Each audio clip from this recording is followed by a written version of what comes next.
Alright, the reason why we backed up the information with these Anunnaki, digging out the Apsu, it's to provide support for what we looked at with Psalms 139.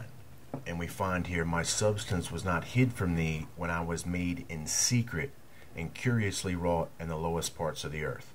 Alright, here's our Apsu, here's our inner world, our underworld, all of the same descriptive titles.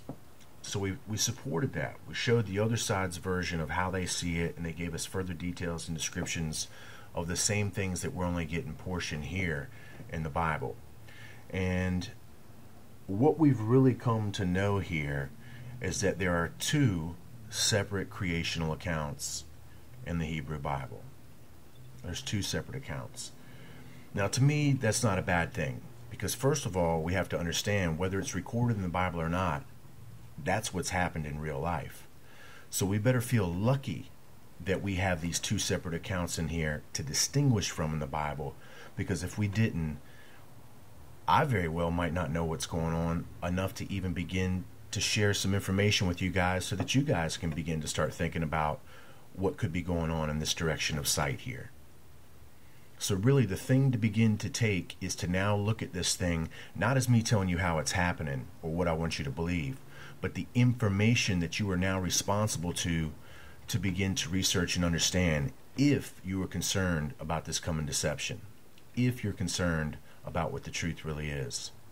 And you should full well know that it's already spread completely and totally over the internet.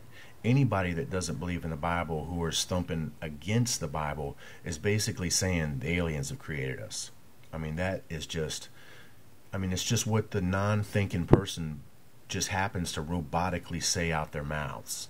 It's like everybody's just this automatonic parrot, and they're repeating whatever they think they hear somebody else say that sounds like the word phrase of the day. And that's exactly what the word phrase is. Aliens created us. Aliens created us. Man, this is where the depth is. This is where you're going to find the true truth, at least the true truth of the information that's out there, that you yourself can look at and begin to form not only an opinion, but a factual assimilation of the truth. And then you're going to see without a doubt that there are two separate accounts. Psalms 139 is one of them. And then we have Job chapter 10. Here comes the train. Job chapter 10 verses 8 through 9 is a further description of one of their creational accounts. Give me 1 second. This train is going to go by. I deal with that all the time. Hundreds of videos, never make it to y'all because of that. I get tired of talking, I just don't do them anymore. Okay, so once again, let me say this. Job chapter 10 verses 8 through 9. Now, we looked at the translations earlier on in the series that provided the backup support for this clay creation. Now, this is a deep one, friends. This is a deep one.